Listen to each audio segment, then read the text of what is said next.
que as palavras do Santo Evangelho perdoem os nossos pecados. Meu irmão, minha irmã, você pode se assentar neste momento.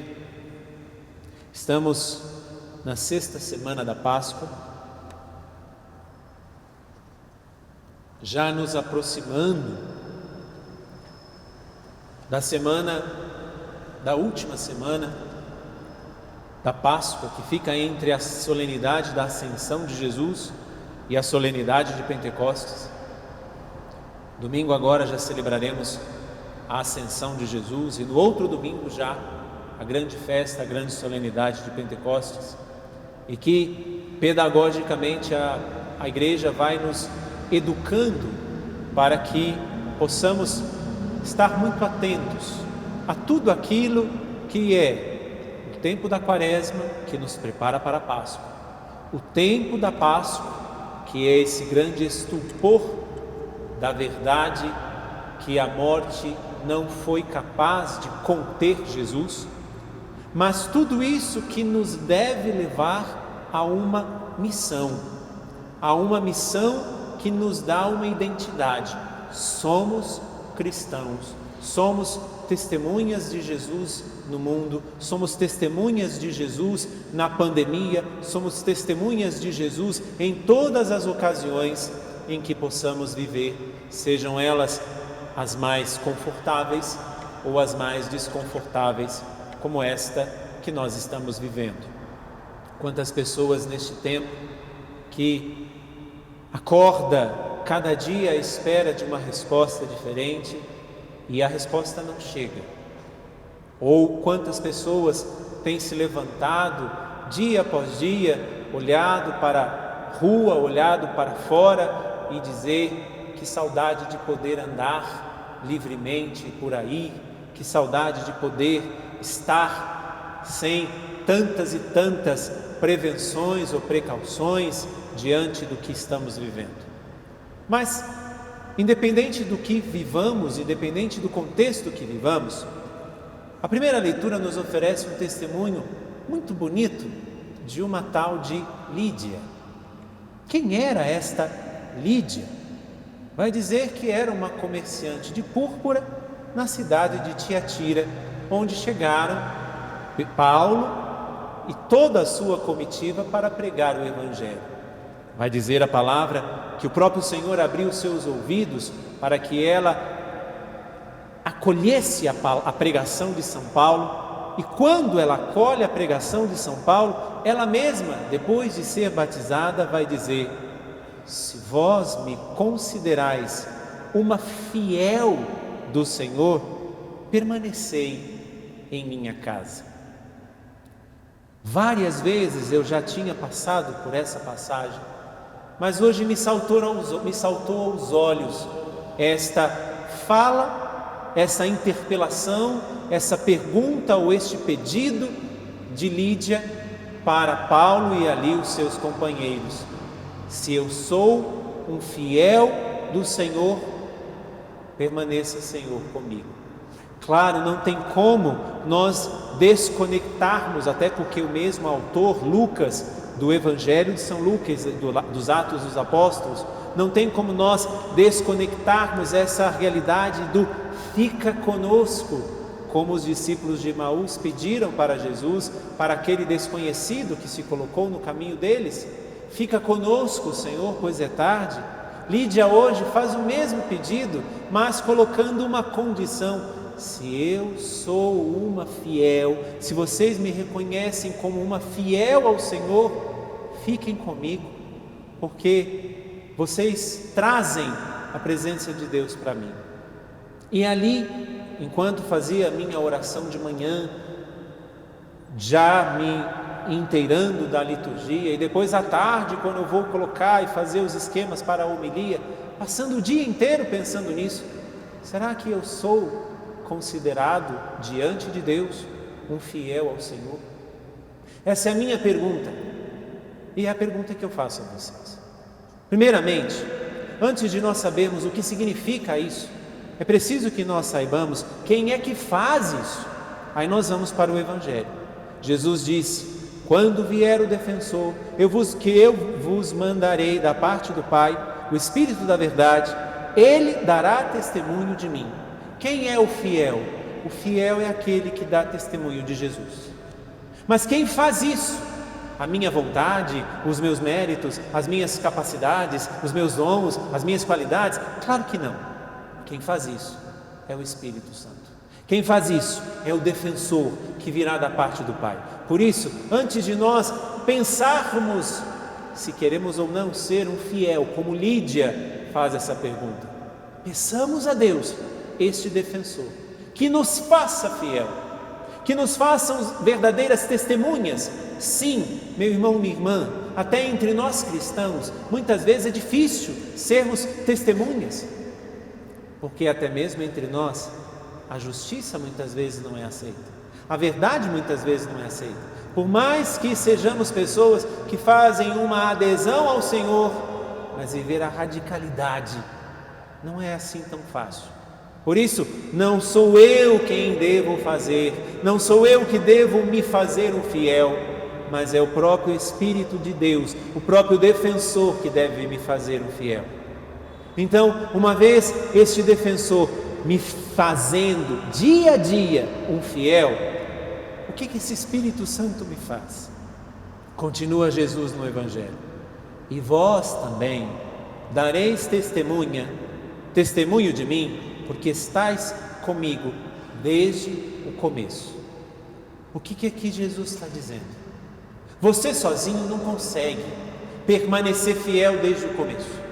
Você sozinho vai dar os seus tropeços, vai dar as suas trombadas, e nessa você pode se esborrachar e cair num buraco que sozinho você não vai aguentar, sozinho você vai ficar lá. Então, quando nós somos fiéis ao Senhor, como Lídia pergunta hoje, este fiel ao Senhor sendo moldado pouco a pouco pelo Espírito Santo. Hoje nós, com a igreja fechada, nós temos que inventar coisas para fazer, e nós nesses dias temos feito bastante velas, graças a Deus. Tínhamos vários círios como este lá dos anos passados, eu, Neuza que está aqui comigo, alguns outros irmãos, algumas irmãs, nós vamos fazendo as velas, e a vela quando está mole você consegue cortar, você consegue poldar, você consegue colocar ela dentro do formato. Depois que ela endurece, meu irmão, você não consegue fazer mais nada nessa vela, tem que derreter de novo. É isso que o Senhor está dizendo: para que vocês permaneçam comigo, eu preciso moldar vocês. Vós dareis testemunhos de mim quando permaneçais comigo desde o começo, ou seja, quando o Espírito Santo está em mim, eu vou mantendo-me com o Senhor, custe o que custar, caindo, levantando, sacudindo a poeira e caminhando, porque é Ele que vai me fazer permanecer. E o Senhor não me chamou para absolutamente nada em primeiro lugar. Primeiramente Ele me chama para permanecer com Ele, e permanecendo com Ele, aí sim vou me tornar um fiel dEle. Esse Espírito Santo que vai agindo dentro de nós faz uma outra coisa, como Jesus mesmo vai dizer: eu vos disse essas coisas para que a vossa fé não seja abalada. Quando eu permaneço fiel ao Senhor, e quem me faz fiel é o Espírito Santo, o defensor, eu permaneço com Ele e a minha fé vai se fortalecendo. Meu irmão e minha irmã, como é que está a sua fé em tempo de pandemia? Quantas pessoas têm entrado em crise de fé nesse tempo? Quantas pessoas têm se encontrado questionando até mesmo aquilo que acreditavam ter? Por isso que Jesus está dizendo: eu vos digo essas coisas, para que a vossa fé não seja abalada. O que o Senhor está nos dizendo? Você se tornará um fiel quando você pedir e clamar e permitir que o defensor te molde, que o defensor trabalhe com você, que o defensor até retire as sobras de você. permanecendo com o Senhor, vamos ser pouco a pouco moldados e a nossa fé não será abalada. E aí, quando a nossa fé se tornar inabalável, aí vem um detalhe fantástico da primeira leitura. Nós estamos ouvindo a partir de hoje o capítulo 16 do livro dos Atos dos Apóstolos. Nós começamos a leitura de hoje no versículo 11, mas no versículo anterior, o autor dos Atos dos Apóstolos se coloca agora dentro da história. Vai dizer o versículo 11: embarcamos em Troade e navegamos diretamente para a ilha de Samotratia. Para dizer o quê? Até o capítulo 16 eram eles, era ele, sempre a terceira pessoa. Mas agora, o autor dos Atos dos Apóstolos não é mais alguém que está assistindo a alguma coisa que está acontecendo, mas agora o autor dos Atos dos Apóstolos, que é Lucas, o evangelista, ele agora se coloca dentro. Então ele não fala mais na terceira pessoa, ele fala agora na primeira. Embarcamos, fomos, chegamos. Quando, cheio do Espírito Santo, eu me coloco diante do Senhor e me deixo moldar por Ele, Ele me faz permanecer com Ele, Ele me faz fiel a Ele, e isso vai me dar uma grande graça, me fará escrever a minha história com Ele. Eu não serei somente um protagonista, eu não serei somente um assistente, um telespectador vendo as coisas acontecendo.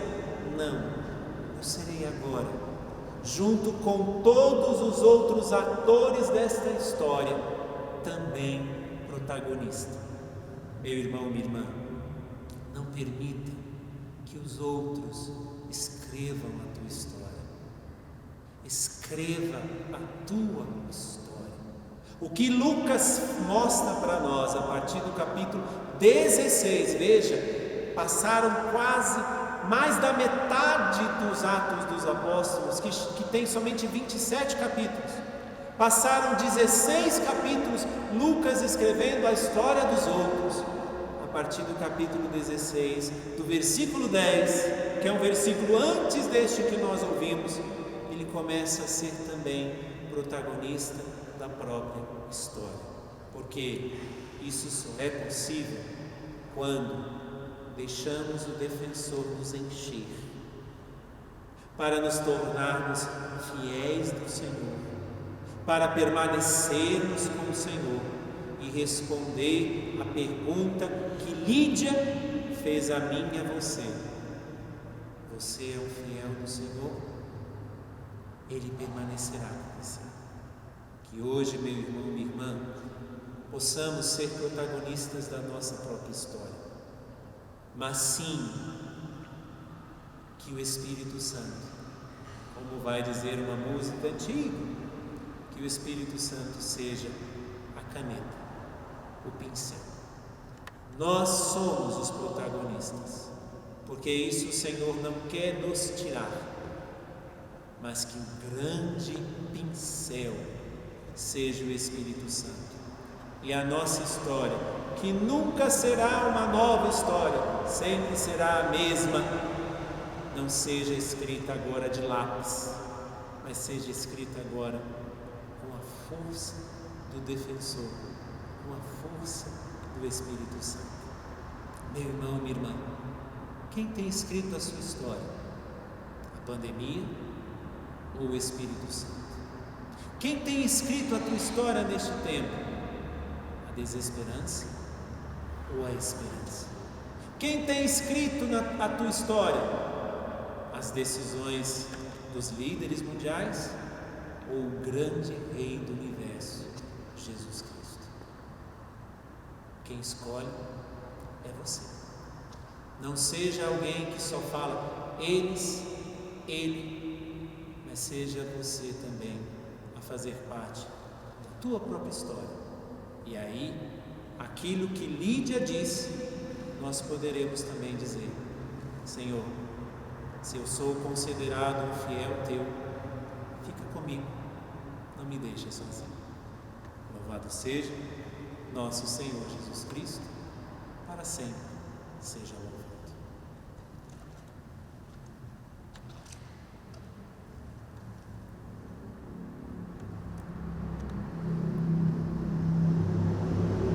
E aqui sobre este altar, meu irmão, minha irmã, apresente sua vida e seu coração.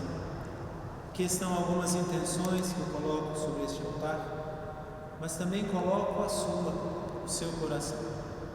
E também neste momento faço o pedido que você não deixe desamparada a igreja, a paróquia, as instituições. Existem meios para que você continue ajudando a sua paróquia. Meios, as contas bancárias, enfim, as formas de você ajudar. As formas de você ajudar as instituições. Como tem feito bem, eu tenho ouvido muitos testemunhos de pessoas que dizem: Padre, como as TVs católicas têm me feito bem. Você está numa, se você está me vendo agora, que é a TV Canção Nova, mas são tantas outras. Então, meu irmão, minha irmã, ajude para que, mesmo em tempo de pandemia, continuemos levando a missão que Deus nos confiou através dos meios de comunicação, através dos eventos, através de tanto... Padre, mas eu não posso ir no evento. Tudo que nós fazemos e que transmitimos são eventos de evangelização. Então, se você é paroquiano de alguma paróquia, continue dando o seu dízimo, devolvendo o seu dízimo. Se você abraça como família a TV Canção Nova e todos os outros, ajude também. Tem vários meios para isso. E com certeza, nunca faltará o pão nosso de cada dia e o Evangelho tão necessário na nossa vida. Desde já, muito obrigado.